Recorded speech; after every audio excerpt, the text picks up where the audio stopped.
ajaran sesat Hadi Minallah dengan ahli kumpulan ajaran sesat Sihab yang menghina Islam dan Nabi Muhammad di aplikasi TikTok baru-baru ini.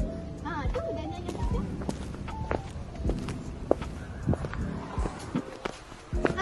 Tengah buat apa tu? Serius you muka? Amy, Yasmin.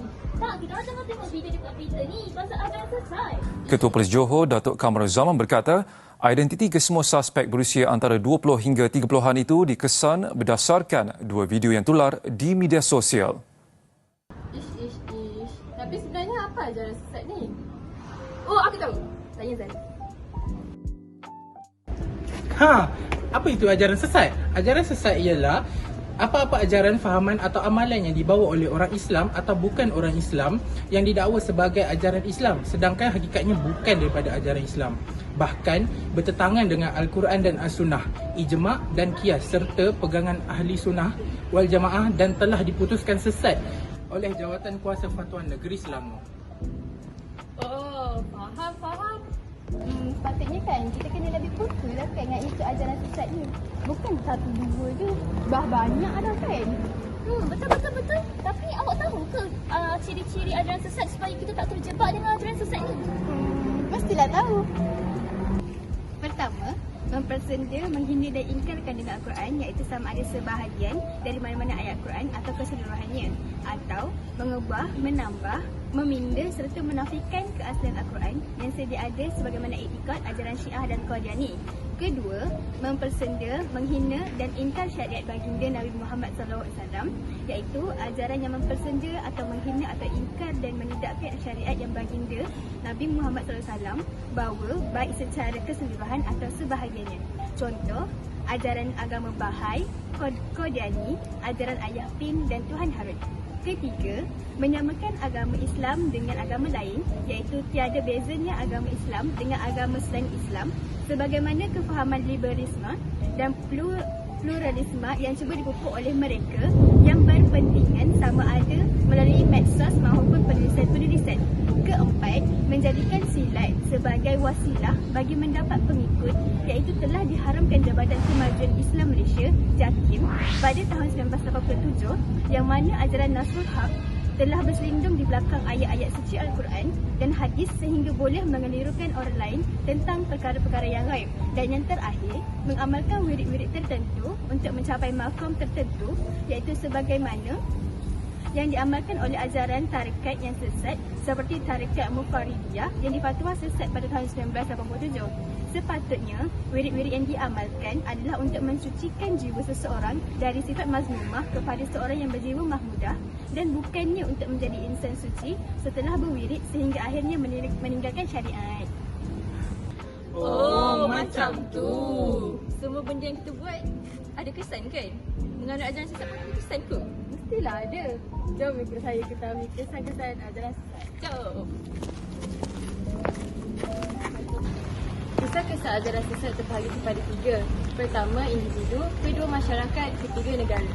Kisah-kisah ajaran sesat terhadap individu termasuklah banyak masa terbuang dengan aktiviti yang tidak sihat dan bertentangan dengan Islam. Seterusnya, akidah seseorang akan rosak. Kedua, kesan terhadap masyarakat termasuklah berlakunya keruntuhan institusi kekeluargaan dan berlaku keganasan terhadap masyarakat. Ketiga, kesan terhadap negara dapat menjejaskan prestasi ekonomi negara dan boleh menggugat kestabilan politik ekonomi negara.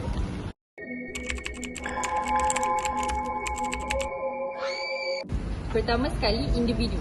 Individu merupakan salah satu aspek penting untuk jayakan suatu perkara. Untuk mengatasi gejala ajaran sesat, setiap individu hendaklah lengkapkan diri dengan ilmu tauhid. Ilmu tauhid merupakan salah satu ilmu akidah yang wajib dipelajari. Tauhid merupakan satu ilmu yang menjelaskan mengenai kewujudan Allah, membuktikan kerasulan para rasul dan juga pembahasan terhadap perkara, syariat dan akidah yang berasaskan Al-Quran dan hadis.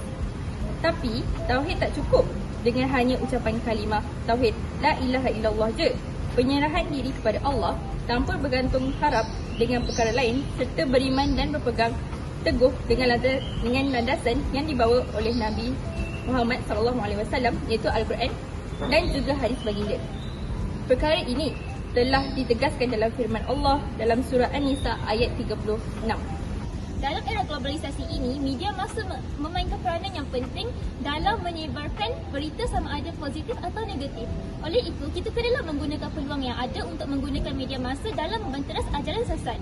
Contohnya, media massa menyiarkan berita-berita tentang kes-kes baru ajaran sesat. Terdapat pelbagai akhbar-akhbar yang mengupas tentang perkara-perkara yang berkaitan dengan ajaran sesat. Pendedahan mengenai hukum undang-undang serta fatwa yang dikeluarkan dapat disiarkan kepada masyarakat melalui platform media massa ini. Oleh itu, platform media massa ini hendaklah digunakan secara maksimal untuk mencegah pengaruh ajaran sesat. Kerajaan juga bertanggungjawab untuk membantu mencegah penyebaran ajaran sesat. Antara perkara yang dapat dilakukan oleh pihak kerajaan ialah membanteras aktiviti-aktiviti yang berunsur ajaran sesat melalui inisiatif pihak kerajaan, melakukan pemerkasaan fatwa dan undang-undang negara.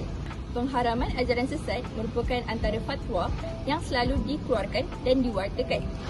Walhal, terdapat juga fatwa-fatwa yang telah dikeluarkan tetapi tidak diwartakan oleh pihak berkuasa. Untuk pengetahuan, fatwa yang tak diwartakan tak mempunyai apa-apa kuasa dari segi perundangan. Maksudnya, umat Islam tak wajib untuk mengikuti dan mentaati fatwa tersebut. Tambahan pula, pelbagai fatwa yang dikeluarkan tidak didedahkan kepada masyarakat menyebabkan mereka tidak sedar akan kewujudan fatwa-fatwa tersebut. Oleh itu, sangat penting untuk pihak berwajib kemaskini dan kuatkuasakan fatwa dan undang-undang berkaitan ajaran sesat. Seterusnya, inisiatif yang boleh diambil oleh kerajaan untuk membanteras ajaran sesat adalah dengan menubuhkan pusat pemulihan akidah. Contohnya, Pusat Pemulihan Akidah Uluyam di Selangor dan Pusat Pemulihan Akidah Jelebu di Negeri Sembilan. Salah seorang pesalah ajaran sesat yang bernama Abdul Kahar Ahmad telah disabitkan dengan 5 kesalahan dan juga dipenjarakan selama 10 tahun, didenda sebanyak RM16,500 dan dikenakan 6 sebatan.